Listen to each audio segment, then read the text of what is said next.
Good morning बच्चों। हम आप लोगों को आपका अगला चैप्टर पढ़ाएंगे जो कि है सूक्ति सुधा, तीसरा पार्ट है।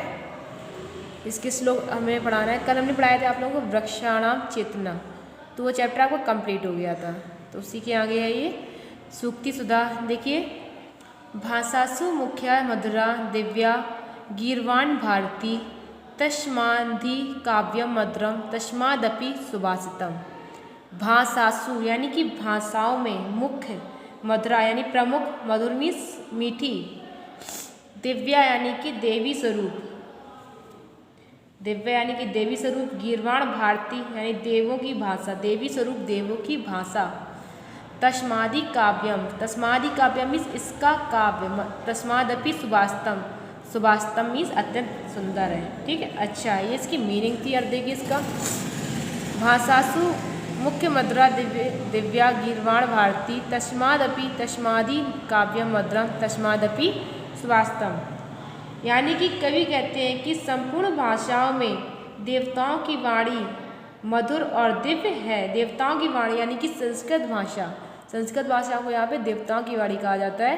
तो भाषासु मुख्य मधुरा दिव्या गीर्वाण भारती यानी सभी भाषाओं में प्रमुख, मधुर और मीठी देवताओं की भाषा संस्कृत भाषा है।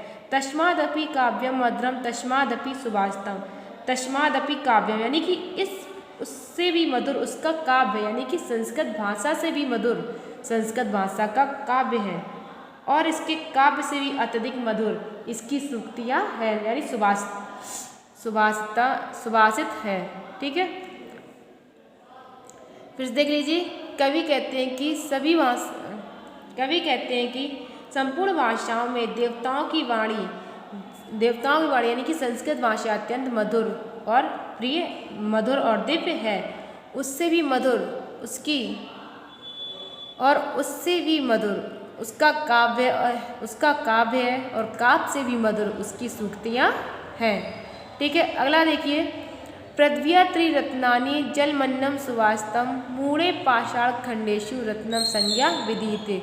पृथ्व्या त्रिरत्नानि, पृथ्वी यानी पृथ्वी में, त्रिरत्नानि यानी तीन रत्न, जलमन्नम सुभाषितम जल, अन्न यानी कि भोजन, सुभाषितम यानी कि मीठे वचन, मूढ़े यानी मूर्खों ने, पाषाण खंडेशु यानी पत्थरों के टुकड़ों को, रत्नम संज्ञा विधीयते, विधीयते मीन्स दे रखी है। और देखिए इसका, पृथ्व्या त्रिरत्नानि जलमन्नम सुभाषितम मूढ़े पाषाण खंडेशु रत्नम संज्ञा विधीयते। कवि कहते हैं कि इस पृथ्वी पर केवल तीन रत्न पाए जाते हैं जो कि जल, अन्न और मीठे वचन होते हैं। ठीक है, पृथ्व्या त्रिरत्नानि जल अन्नम सुभाषितम यानी इस पृथ्वी पर तीन रत्न हैं, जल, अन्न और मीठे वचन। मूढ़े पाषाण खंडेशु रत्नम संज्ञा विधीयते, मूढ़े यानी कि मूर्खों ने, पाषाण खंडेशु पत्थरों के टुकड़ों को, रत्न संज्ञा विधीयते, रत्न संज्ञा यानी कि रत्नों की संज्ञा, रत्नों का स्थान दे रखा है। ठीक है, पृथ्वी पर तीन रत्न पाए जाते हैं, जल, अन्न और मीठे वचन, लेकिन मूर्खों ने पत्थरों के टुकड़ों को रत्न का स्थान दे रखा है। अगला देखिए, काव्य शास्त्र विनोदेन कालो गच्छति धीमताम व्यसनेन च मूर्खाणाम निंद्रिया कलेन वा। काव्य शास्त्र विनोदन यानी काव्य शास्त्र के आनंद में, कालो यानी समय, गच्छति मीन्स बीत जाता है, धीमताम मीन्स सज्जनों का या विद्वानों का, व्यसनेन यानी गुजर जाता है, मूर्खाणाम यानी मूर्खों का, निंद्रा कलय, कलय यानी लड़ाई झगड़े, व निंद्रा यानी कि अथवा निंद्रा में, इसकी मीनिंग्स थी। अब देखिए इसका, काव्य शास्त्र विनोदेन कालो गच्छति धीमताम व्यसनेनम च मूर्खाणा निंद्रिया कलेन वा। कवि कहते हैं कि सज्जनों का समय या विद्वानों का समय काव्य शास्त्र विनोदेन यानी काव्य शास्त्र के आनंद में व्यतीत हो जाता है। ठीक है, सज्जनों का, विद्वानों का समय काव्य शास्त्र के आनंद में व्यतीत हो जाता है। व्यसनेन च मूर्खाणाम निंद्रिया कलेन वा, इसके विपरीत मूर्खों का समय निंद्रा और लड़ाई झगड़ों में गुजर जाता है। इसके विपरीत मूर्खों का समय निंद्रा और लड़ाई झगड़ों में गुजर जाता है। अगला देखिए इसके बाद, अगला देखिए, श्लोकस्तु श्लोकताम याति यत् तिष्ठन्ति साधवा लकारो लुप्यते यत्र तत्र तिष्ठन्तं असाधवा।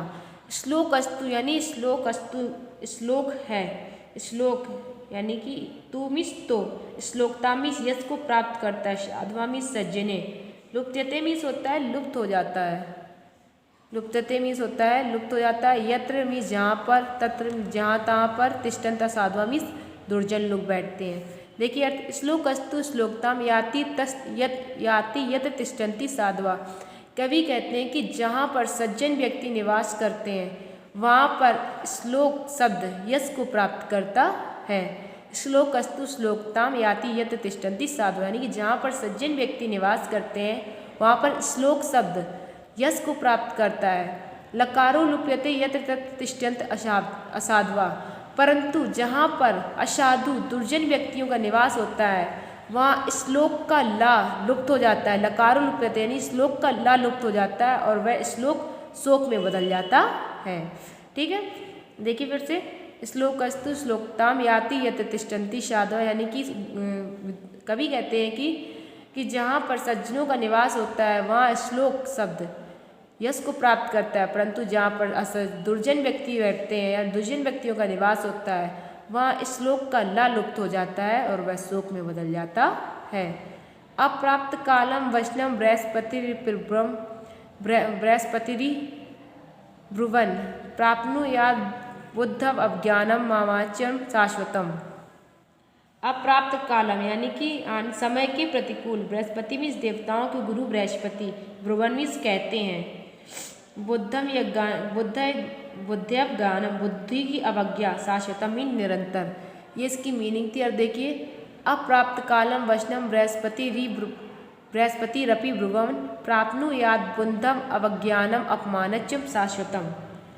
जब कोई बात समय के अनुकूल न कहकर समय की विपरीत कही जाती है, यानी अप्राप्त कालम वैष्णव, यानी कि जब कोई बात समय के अनुकूल न कहकर समय की विपरीत कही जाती है तो देवताओं के गुरु बृहस्पति की अवज्ञा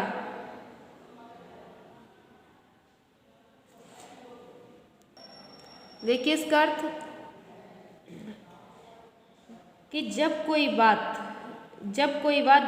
अवसर के अनुकूल कही जाती है, जब कोई बात अवसर के अनुकूल कही जाती है और अगर उसे अवसर के अनुकूल ना कहा जाए तो देवताओं के गुरु बृहस्पति की भी निंदा हो जाती है, फिर व्यक्तियों का तो क्या कहना। ठीक है, इसका अर्थ है कि अप्राप्त कालम वैष्णव बृहस्पति री ब्रुवन, यानी कि जब कोई बात समय के प्रतिकूल कही जाती है तो देवताओं के गुरु बृहस्पति की भी निंदा हो जाती है। ठीक है, तो मनुष्यों का क्या कहना, ये इसका अर्थ था। अब इसके आगे के श्लोक हम आप लोगों को नेक्स्ट वीडियो में पढ़ाएंगे।